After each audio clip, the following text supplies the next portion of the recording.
Congratulations to all Q-Citizen graduates! Ikinararangal kayo ng lokal na pamahalaan.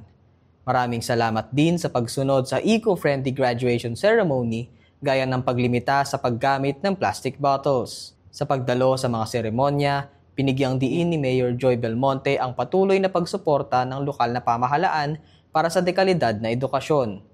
Kabilang sa mga nagtapos ang 16 na senior high school students mula sa Molave Youth Home. Tuloy-tuloy ang aksyon. Walang tigil ang pagkalinga ng pamahalaang lungsod sa mga biktima ng sunog sa Barangay Obrero. Nagtayo ng child-friendly space ang Social Services Development Department sa Evacuation Center upang matiyak ang kaligtasan ng kabataang Q-Citizen. Mayroon pang pet area ang City Veterinary Department para sa mga alagang hayop ng evacuees. Muling nakiisa ang Q-Citizen sa Carefree Tomas Morato kung saan sabay-sabay silang nakiisa sa iba-ibang physical activities. Patuloy pa rin ang pagsasagawa ng Operation Baklas ng lokal na pamahalaan.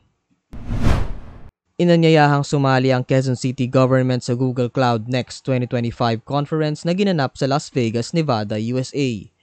Ang event na ito ay inorganisa ng Google kung saan tinalakay ang artificial intelligence, cloud computing at marami pang iba. Dumalo ang QC Association of Filipino-Chinese Businessmen Incorporated sa pulong kasama ang lokal na pamahalaan. Hangad nito na sumailalim sa counseling sessions ang mga kabataan na nasa pangangalaga ng bahay kalinga. Ginanap ang Skills Upgrading Training for Electrical Installation and Maintenance NC2 Batch 2 para sa mga kawani ng Quezon City Department of Engineering. Layon nitong mas paigtingin ang kaalaman ng mga kawani pagdating sa paglalagay ng electrical protective devices. Umalalay ang mga kawani ng lokal na pamahalaan para tiyaking ligtas at maayos ang biyahe ng mga pasahero papunta sa kanilang probinsya bilang paggunita sa mahal na araw.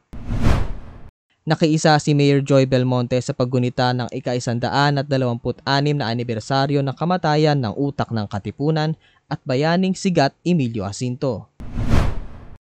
Bumisita ang newly appointed Quezon City Metropolitan Trial Court Branch 43 Judge Minerva Lopez kay Mayor Joy Belmonte.